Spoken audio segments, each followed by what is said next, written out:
Etapa 2 com final em Limone, Piemonte.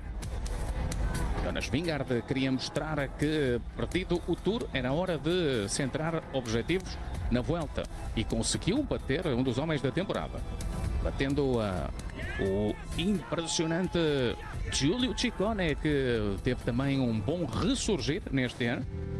Giulio Ciccone que fez uma belíssima primeira semana de volta à Espanha, dando a sensação de que podia finalmente entrar no top 10 de uma grande volta. Não seria o caso, no entanto.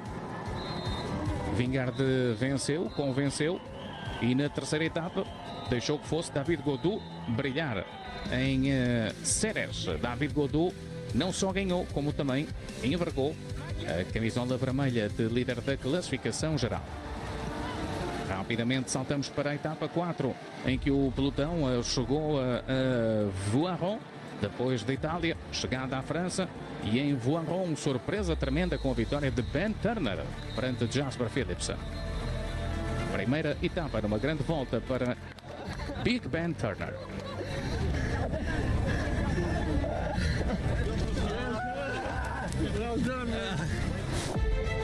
Volta à Espanha com 2 contrarrelógios, um coletivo, outro individual. O primeiro foi por equipas, 24 km em Figueras, na Catalunha, no regresso da Vuelta à Espanha. A UAE Team Emirates conseguiu rodar a 57 km por hora. Triunfo importante para João Almeida, para Ivo Oliveira. Almeida, que por esta altura já marcava posição dentro de uma equipa que trazia também Juan Ayuso. Seria uma das novelas ao longo da Vuelta. O ciclista espanhol Juan Ayuso. Foi uma UAE Emirates que venceu como quis, onde quis. Por exemplo, o Jevine queria ganhar em casa, em Andorra, na casa emprestada, e acabou por conseguir fazê-lo. E com isto já íamos na quinta etapa. Juan Ayuso despedia-se da geral, dizia desde o início da Vuelta, disse que não estava para discutir a classificação geral, a equipa disse-me para tentar, para ver se melhorava, mas não, portanto levantei o pé. Ayuso e microfones, uma imagem que se repetiria ao longo dos dias seguintes. Torsten Trein aproveitava para colocar a camisola vermelha e assumia a liderança da Vuelta ao 6º dia de competição.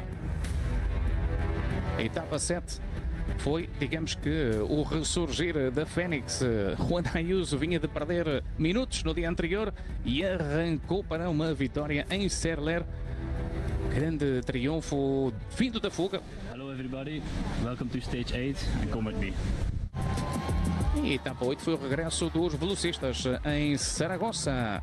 Jasper Philipsen a ter como oposição Ethan Vernon, Arne Marit, sem problemas para ter a sua segunda etapa na competição.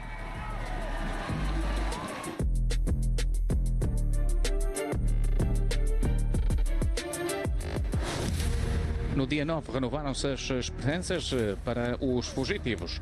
No entanto, a Lidl Trek estava disposta a servir a vitória em bandeja de prata a Giulio Ciccone. Era a aposta principal da equipa, mas apareceu a Visma com outros planos. Jonas Vingegaard trocou os planos a toda a gente, inclusive a João Almeida. E na chegada a Val d'Escaray, acabou por ser um João Almeida a ter que aplicar a famosa Almeidada, fazendo uma recuperação tremenda com Tom Pidcock, com quem foi trocando uns galhardetes ao longo da subida. Os dois tinham que colaborar para ir alcançar Jonas Vingegaard. O João disse-me para ter um pouco mais de coragem. Mas se ele abrandar o ritmo, talvez eu possa ajudá-lo. Bem disposto, Tom Pidcock fez uma grande Vuelta, viria a terminar no top 3 da classificação geral. Jonas Vingegaard somava a segunda vitória na competição e tinha, pois por esta altura, já mais de meio minuto de margem sobre João Almeida, aproximadamente 40 segundos para o dinamarquês. Durante o dia de descanso, a casa veio abaixo na UAE Emirates, que comunicou o final antecipado do contrato com Juan Ayuso. No dia a seguir, a imagem dos microfones voltou. Ayuso a criticar a equipa. A verdade é que continuava em competição e a Emirates continuava on fire. Melhor forma de responder à polémica, pois com mais uma vitória de Jay Vine, que tinha ganho em Andorra e venceu também em La Radegua. Na luta pelo primeiro lugar, tudo igual entre João Almeida e Jonas Vingegaard. Esperava-se que por esta altura o cansaço do Tour começasse a passar fatura a Vingegaard e que João Almeida também fosse de menos a mais, depois de ter fraturado a costela no Tour. Os dois encontravam-se num ponto importante em termos de decisão de geral individual. Infelizmente não houve chegada a Bilbao, nem houve vencedor da etapa, os tempos foram tomados a 3 km da meta. Vingegaard picou mais uns segundinhos em João Almeida e tinha 50. Por protestos, a etapa não pôde ser concluída. Esta foi uma questão que acompanhou o organizador da Vuelta até ao final, inclusivamente com a festa em Madrid completamente estragada. Avançamos já para a etapa número 12, correndo numa segunda casa em Los Corrales de Buena e Collada de Brenes. Juan Ayuso bateu Javier Romo no sítio onde se fez ciclista nas camadas jovens. Welcome to stage 13. E com as boas-vindas dadas por Ivo Oliveira, chegamos à etapa número 13. Era uma etapa que estava no radar tanto de João Almeida como de Jonas Vingegaard. Do Alto del Angliru, a corrida que criou a identidade da Vuelta moderna. Conhecia bem a parte final, sabia que quem entrasse bem posicionado na última curva poderia ganhar. Um João Almeida que esteve excelente, puxou do primeiro ao último quilómetro, sufocou Jonas Vingegaard, mas não o suficiente para lhe ganhar tempo, excetuando as bonificações. Apesar de tudo, dava a sensação de ir a mais. Vingegaard podia ter dado a sensação de que ia a menos, mas não passou de uma sensação, como se viria a provar na terceira semana da Vuelta. Entretanto, continuava o espetáculo da UAE Emirates, que ora ganhava com Almeida, ora com Vine, ora com Ayuso, até que em La Farrapona chegou a vez de Marc Soler. A 7ª vitória para a UAE nesta edição da Volta à Espanha. Hoje vou num lugar especial, vou estar no segundo carro da Lidl Trek. Jeroen, estás pronto? Esta é uma das boas etapas para o Mats. Jeroen Blevens sabia que era dia para Mats Pedersen assinalar no livro de prova e assim foi. Mats Pedersen, que andava à procura desta vitória, depois de 4 etapas no Giro, ganhava também na Vuelta e com Anders Milk à boleia, também ele, repórter dinamarquês do Eurosport.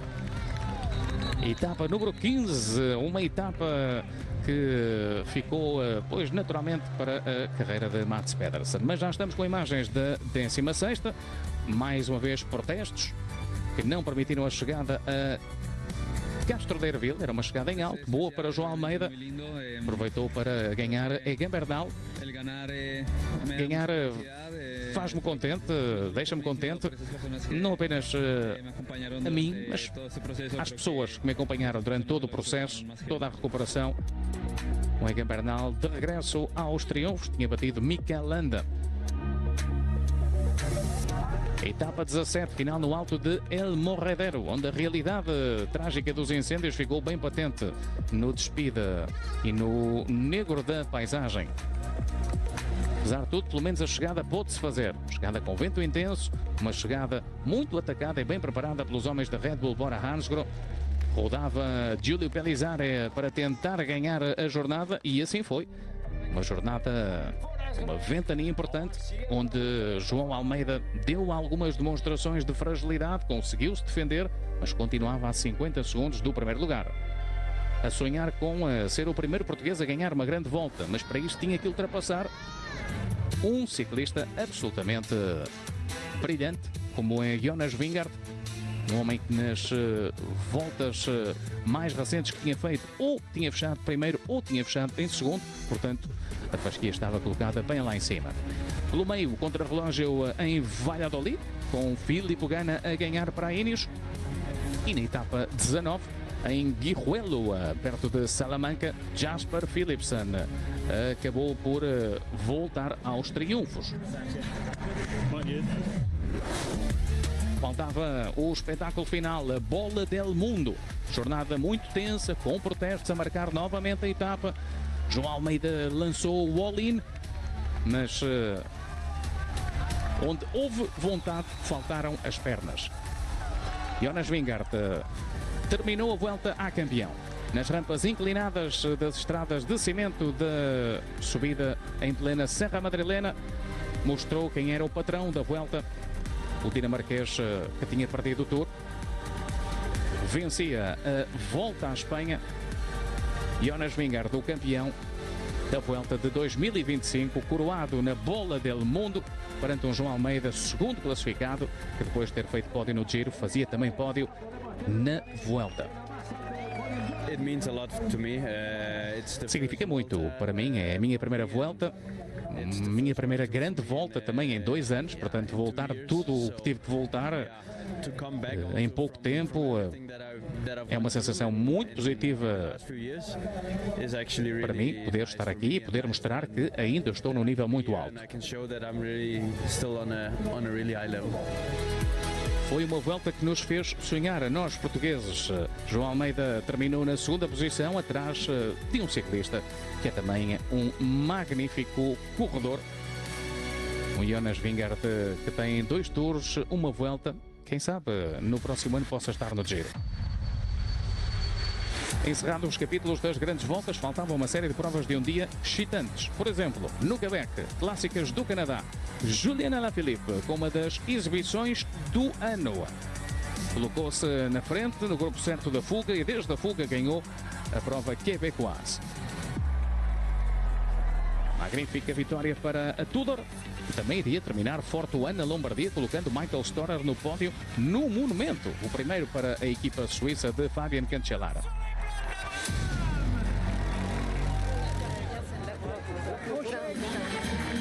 No Canadá estava também Tadej Pogačar. E Tadej Pogačar, que antes do Campeonato do Mundo decidiu dar um presente a Brandon McNulty. Podia ter ganho fácil no ensaio geral para Kigali, no Ruanda, mas Pogačar decidiu neste dia rebocar o companheiro de equipa, o capitão América Brandon McNulty, que teve que responder ao atual campeão nacional Quinn Simmons, que tentou a ousadia de seguir com Pogačar. No final foi um momento bonito vivido por parte da UAE Emirates, a dobradinha por parte da equipa que entrou na meta com os 2 ciclistas de referência nesse dia e Brandon McNulty a vencer com a autorização de Tadej Pogačar. Mundial em África, pela primeira vez na história. No Ruanda, em Kigali, com Tadej Pogačar à partida, com Remco Evenepoel também. Grande duelo previsto para o contrarrelógio, um contrarrelógio que vai ficar para a história dos campeonatos do mundo. Percurso de quase 41 km. Remco Evenepoel foi o único a baixar dos 50 minutos, parando o relógio com 49,46 e deixando esta imagem. Dobrando Tadej Pogačar, que não fez um bom contrarrelógio, terminou fora do pódio. Viu o colega Jay Vine, em representação da Austrália, fazer a prova de uma vida para terminar no segundo lugar, a 1,14 de Evenepoel, enquanto Ilan Van Wilder, colega de Remco Evenepoel na seleção belga, conseguiu ficar com a posição de bronze a 2 minutos e 36 segundos. Bom, no próximo ano vou ter que tentar, quero ser o primeiro a ganhar 4 mundiais de contrarrelógio consecutivos, mas ainda há corridas importantes nas próximas semanas, estou muito contente, mas este é obviamente um boost em termos de motivação. Remco Evenepoel, uma vez mais campeão do mundo de contrarrelógio, Tadej Pogačar dobrado em Kigali. Um Tadej Pogačar que obviamente tinha ficado com essa imagem e quis pôr toda a gente a sofrer. Foi exatamente o que fez no Monte Kigali e depois no Muro de Kigali, deixando, entre outros, Remco Evenepoel para trás. Foi um ataque a mais de 100 km do final, numa prova um pouco sui generis, onde terminaram pouquíssimos ciclistas, pouco mais de 35 corredores, no qual Afonso Eulálio foi gigantesco, metendo-se no top 10 do Mundial Africano. Remco Evenepoel, que tentou e nunca baixou os braços e acabou por ser recompensado com o segundo lugar quando tudo parecia perdido. Tadej Pogačar fez mais uma exibição tremenda, ainda melhor do que o Mundial que conquistou em Zurique, na altura arrancando a 80 km da meta, desta vez foi a 100. Remco segundo, Ben Healy terceiro, depois de ter fechado top 10 na Volta à França, ter andado de amarelo e ter ganho também uma etapa. Pogačar, que não contente com o que tinha feito no Mundial, uns dias mais tarde apareceu no Campeonato da Europa de Dromardèche e voltou a fazer o mesmo. Voltou a bater Remco Evenepoel. Por esta altura era o duelo da temporada num europeu onde esteve Jonas Vingegaard, mas que ficou bem descolado ainda longe do final, onde Portugal também não conseguiu fazer um bom resultado, não concluindo com nenhum atleta a prova de fundo masculina. Ganha pelo canibal dos tempos modernos, Tadej Pogačar. O fantástico Paul Seixas terminou no terceiro lugar, ele que é elite de primeiro ano. Quanto ao último monumento da temporada, volta à Lombardia. Vínhamos de 4 vitórias consecutivas de Tadej Pogačar e com uma quinta igualava Fausto Coppi. Estamos a falar de Coppi, uma das lendas do ciclismo, o campeoníssimo, o homem do pós-Segunda Guerra Mundial. Tadej Pogačar arrancou no Passo de Ganda, onde já tinha arrancado em 2023. Nunca mais lhe puseram os olhos em cima. E o rival era, como podem adivinhar, para esta altura, novamente Remco Evenepoel. Como nos mundiais, como nos europeus, também na Lombardia, foi Remco Evenepoel aquele que mais perto tentou voar do sol. O sol Pogačar, que arrancou para uma jornada magnífica, apanhou os homens da fuga, o último foi Quinn Simmons, e daí cavalgou para uma vitória fácil. A quinta, igualando Fausto Coppi, repito, uma grande lenda, também no dia do adeus de Rafał Majka, para quem foi dedicada esta vitória por parte do esloveno. Michael Storer foi terceiro, Evenepoel segundo, acompanharam Pogačar no pódio, recorde igualado. 7 anos consecutivos, pois é, já digo isto, que é sempre a minha melhor temporada há 7 anos consecutivos, mas esta talvez tenha sido realmente a melhor. Grande ano, o de 2025.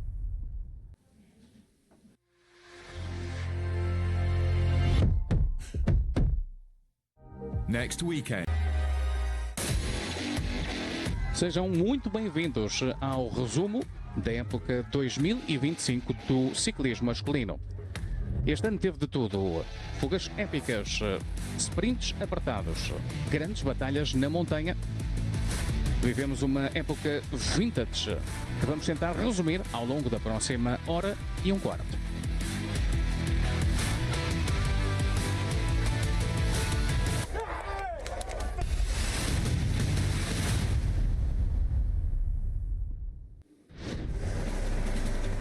Para os puristas, a temporada só começa quando arranca a Omloop Het Nieuwsblad e a deste ano teve absolutamente de tudo.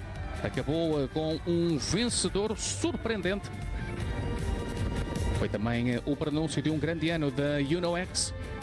Soren Varenskjold abriu a sua época da melhor maneira, ganhando uma das grandes clássicas do mundo. Do frio da Flandres para o norte de Itália, até à Toscana, que nos últimos anos tem sido terreno de caça de Tadej Pogačar. Uma Strade Bianca que tinha visto uma exibição magnífica em 2024 do campeão do mundo e que, para não variar, em 2025 viu uma exibição magnífica do campeão do mundo. Não foi uma repetição, mas Tadej Pogačar voltou a atacar a 78 km do final. Desta vez, no entanto, não foi sozinho. E o campeão de 2023, Thomas Pidcock, também quis participar na festa. Foi um início excitante no Monte Sainte-Marie. Pouco depois, queda de Tadej Pogačar, queda feia, queda dura, mas que acabou por não decidir a corrida. O fair play de Tom Pidcock, que esperou pelo campeão do mundo. Tadej Pogačar felizmente pôde continuar.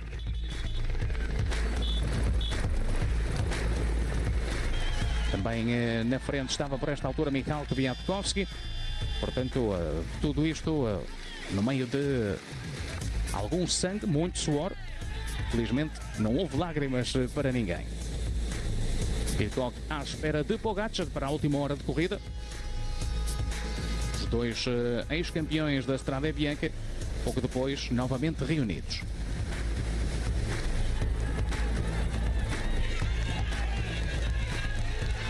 Olhos nos olhos, atacaram-se mutuamente ao longo de 25 km, até que Tadej Pogačar conseguiu finalmente deixar Tom Pidcock para trás.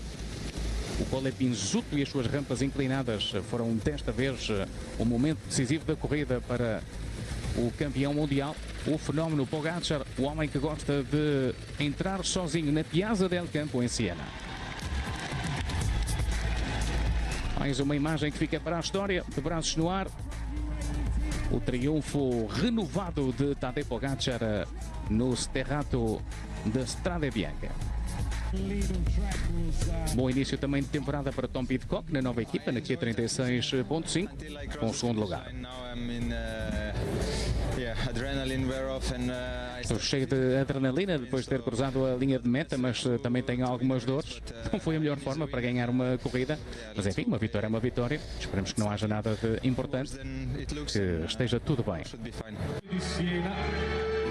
No pódio foi então acompanhado pelo britânico Tom Pidcock. E diga-se, Tim Wellens também conseguiu marcar um ótimo terceiro lugar. Dois homens da UAE Emirates, que foi a equipa da temporada.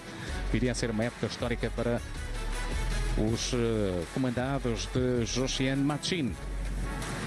Saltamos já para França, Paris-Nice, onde Matteo Jorgensen se impôs pelo segundo ano consecutivo.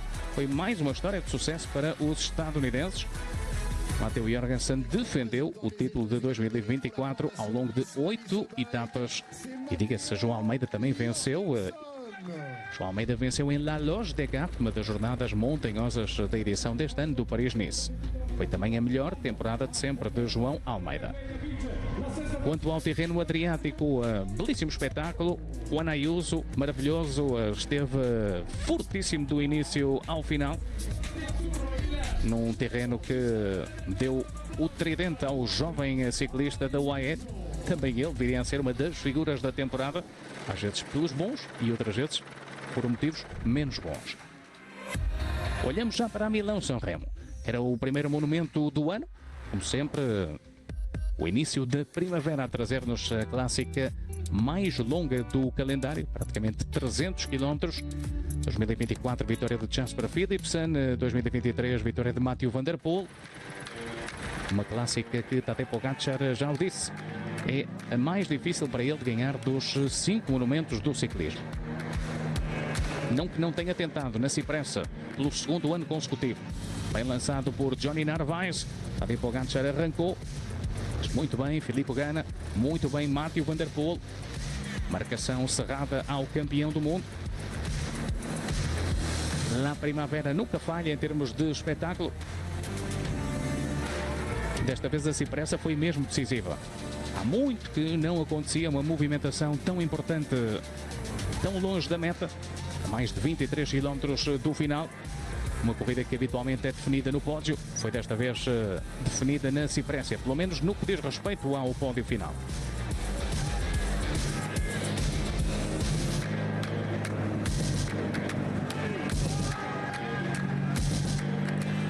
Parecia um bailado clássico entre dois campeões. Pogačar de um lado, Mathieu van der Poel do outro. E Filippo Ganna tentando perfilar-se como o terceiro elemento, o menos favorito dos três, mas um corredor que, conhecendo as suas limitações, corria com uma inteligência suprema, como o grande campeão que é, o grande ciclista italiano desta geração. Super Pippo a tentar sofrer no pódio para se relançar depois lá embaixo na Via Roma. Pogačar novamente ao ataque. Mathieu van der Poel novamente a morder a roda do atleta esloveno da UAE Team Emirates.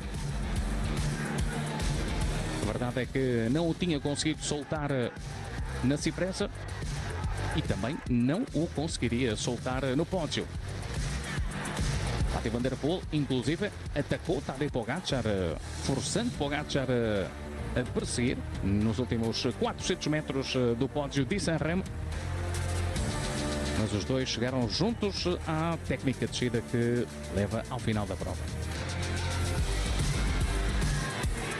A tudo isto assistia Ganna de uma posição próxima, mas sabendo que dificilmente conseguiria ganhar.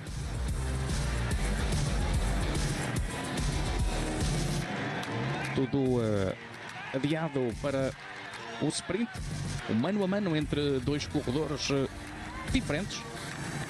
Matej van der Poel com um favoritismo no sprint perante Tadej Pogacar. O esloveno sabia disso. Ambos a levantarem o pé permitiram a reentrada de Filippo Ganna, mas Pogacar cometeu um erro, talvez o único erro de toda a temporada, quando deu uma margem de metros a Matej van der Poel. Matej van der Poel arrancou para o sprint, nunca mais Pogacar ou Ganna conseguiram fechar os espaços. Foi uma belíssima leitura de corrida aquela que deu mais uma Milão-Sanremo a Matej van der Poel. 6 horas e praticamente 23 minutos de espetáculo.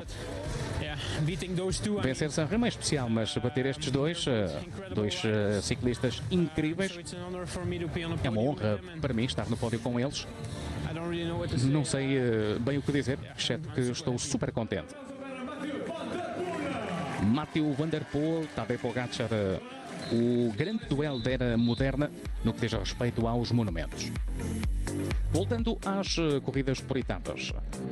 Imagens da volta à Catalunha. Um habitual terreno de caça para Primož Roglič, autêntico sniper na corrida catalã. Ciclista que agora na Red Bull Bora Hansgrohe tem vindo a correr de forma diferente, calendário muito mais cirúrgico. Um Primož Roglič que, apesar de tudo, não perdeu algumas das suas melhores qualidades, como, por exemplo, rematar sprints em grupos reduzidos, aqui batendo o jovem Juan Ayuso. Aos 35 anos, no último dia, uma aterragem perfeita de Primož Roglič em Barcelona, dando a volta ao resultado no último dia. E da volta à Catalunha, de regresso à Bélgica para a abordagem à volta a Flandres e o caminho para a Ronde faz através do Grande Prémio E3, atualmente conhecido como E3 Saxo Classic. Matej van der Poel vinha moralizado pelo triunfo na Milão-Sanremo, mas não vinha sozinho. Obviamente que era o candidato número 1 e não perdeu tempo no velho Kvarmont, a 40 km do final. Ataque demolidor. Um ataque que ainda tentou responder Mads Pedersen com a ajuda de Filippo Ganna, mas quando Matej van der Poel está nestes dias fica complicado. Se dúvidas existiam depois de ter ganho a Milão-Sanremo, Matej van der Poel mostrava em Harelbeke que era o grande favorito a conquistar a Ronde van Vlaanderen. Só que em 2025 vimos talvez a melhor versão de sempre de um outro classicómano de eleição, um ciclista de culto do pelotão mundial. O dinamarquês Mads Pedersen da Lidl Trek teve mão certeira, pedalada eficaz e uma grande leitura de corrida para voltar a vencer a Gent-Wevelgem. Arrancou a mais de 70 km do final, chegou sozinho ao Kemmelberg, fez os 56 km até à meta completamente isolado, numa exibição de pura classe. Mads Pedersen dando uma grande vitória à Lidl Trek em Wevelgem. Depois de vitórias em 2020 e em 2024, Mads Pedersen acompanhado de Tim Merlier e de Jonathan Milan no pódio. E avançamos para a Dvars door Vlaanderen. Mais uma prova de aproximação à Ronde. Exibição muito importante do ponto de vista coletivo. A Visma a dar uma boa resposta na temporada de clássicas, a meter 3 homens na frente, Van Aert, Jorgensen e Benoot, num grupo onde apenas conseguiu entrar Nilson Paulus, da F Education Easy Post. Eram 3 contra 1. Em teoria, a vitória não podia escapar à Visma. Só que ciclismo não é matemática. Ciclismo é um momento.